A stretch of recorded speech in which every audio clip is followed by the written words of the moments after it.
But in terms of law abiding, we know that there are a far higher percentage of Black people in this country who are convicted of crimes than white people. So, and that is inherently inequitable. So I don't feel good about that potential.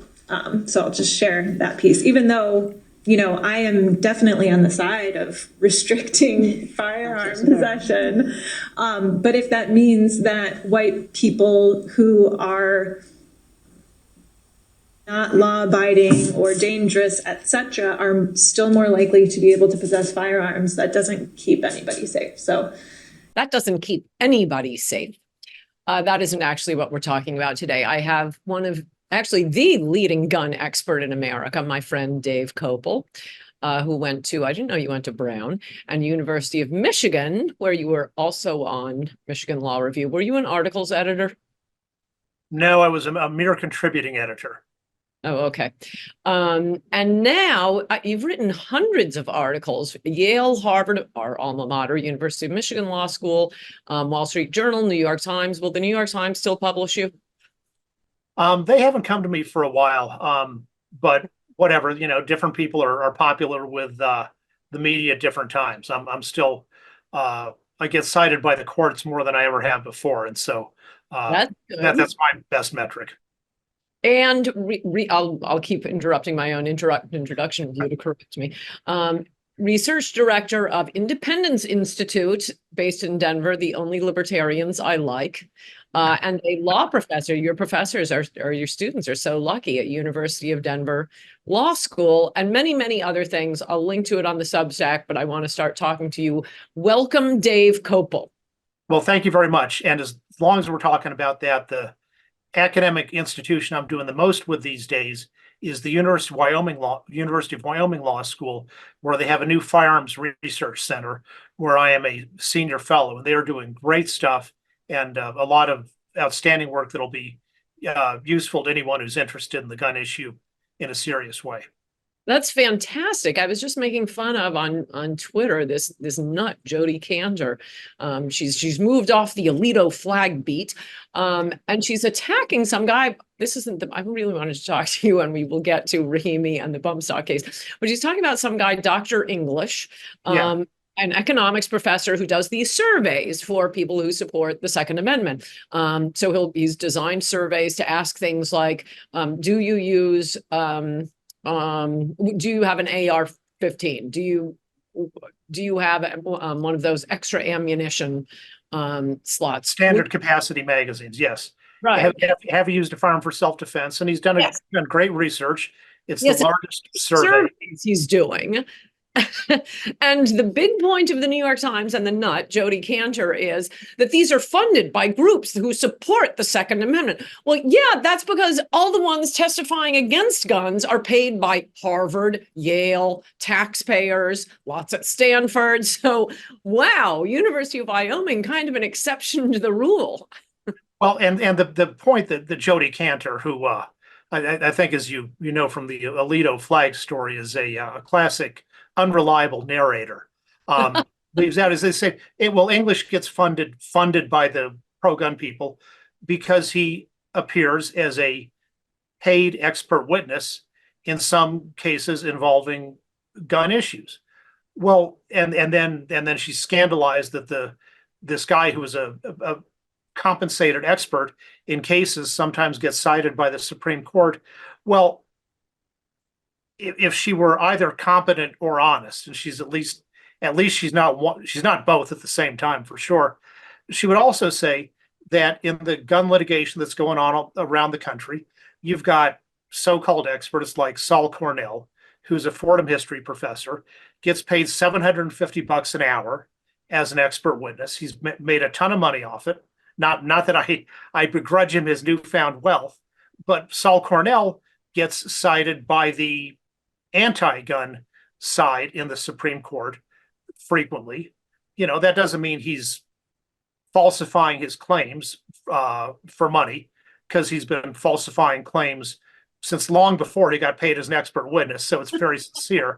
But Jody Cantor and it's this whole always one-sided thing. You always look at one side of the issue, and the fact is these days the gun ban lobbies like Bloomberg and Giffords have vastly more money than the NRA and Gun Owners America, and in fact the whole firearms industry put together, and they've been spending their money effectively, including on paying for at hundreds of dollars an hour lots of expert witnesses who do a good job for their side.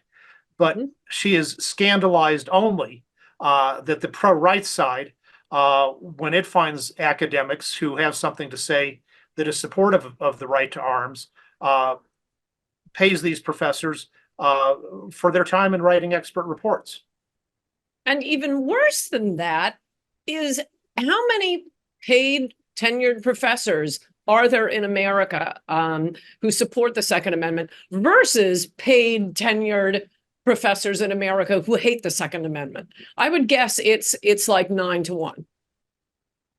Well, it's even worse than that, because in this world of Second Amendment professor scholarship I live in, even young professors who have done good work and gotten published in major journals with thoughtful articles that I disagree with, but I'd say they were well written and presented a good argument for their point of view. Even those guys have trouble getting tenure track positions because there is so much resistance among the more senior professors. Like, oh, he's like treating the Second Amendment as if it's something real. He should be just saying Heller was wrong and ought to be overturned and leave it at that. And yet he's studying what kinds of gun controls are allowed or not allowed under Heller. And he's given good arguments for why lots of gun control laws should be allowed. And we can't have that here. So, you've got young professors who ought to be hired at top 20 schools easily based on their track record of publications, who have to go to other schools, even though they're anti-gun. So it's even worse than like being anti-gun versus pro-gun. The faculty, so many schools just can't even bear to talk about it. Yeah. Well, among the excellent research being done, that nut that we just listened to at the beginning, that was at Duke Law School, by the way, Duke Law School. And she's terrified that white men might have guns because who knows what could happen. Well, let me say something nice about Duke. Duke and Wyoming both have firearms research centers, and one of the things they do together is sponsor annual symposia for younger scholars to present their papers and get constructive criticism from more senior folks. And so that's interesting. I don't think this was one of those forums. No. Earlier in the discussion, it wasn't a debate, it was just talking about, and they were talking about the cases we're going to be talking about, bump stock and the domestic violence one. And earlier in the discussion, I think it was the same woman said, well, we know that people having access to guns increases domestic violence because states that allow access to guns and allow concealed carry have more domestic violence cases. Which is, I'm sorry, I can't even get it out without laughing. This is the old red states have more crime than blue states. Yeah. Well, that's because there are all these southern states that, I'm sorry, hate speech coming. Black men commit a boatload of violence, and there are a lot of black men in the red states. Not enough to turn them blue, but if you're looking at states like Alabama and Mississippi, oh, you're going to have a lot of violent crimes, but it's not from the red state voters. If you do it county by county, you get a very different result. But anyway, she just stated that as if it was a fact. Well, and one of the things she's not looking at is she's saying the states that have concealed carry, first of all, every state in this country has licensed concealed carry. And even when that was not true before the Bruin decision, when 44 states did and there were 6 partial or full holdouts, the people who had carry permits were not the ones committing domestic violence. Because first of all, domestic violence tends to happen in the home, not always, but that's irrelevant to a carry permit. And second, people with carry permits have been through fingerprint-based criminal background checks. So they are not the kind of people who commit domestic violence. And if you look at any state in the union, about their records of who they've issued concealed carry permits to, and then whose permits have been revoked for gun misuse, it's a minuscule number who have revocations for any misuse of a firearm, let alone for domestic violence. You can watch complete episodes of Unsafe with Ann Coulter by subscribing to anncoulter.substack.com. That's anncoulter.substack.com. You can also listen to complete episodes for free at Ricochet.com. Choose Unsafe from the pull-down menu at the top of the page. That's Ricochet.com, your home for civil center right conversation on the web.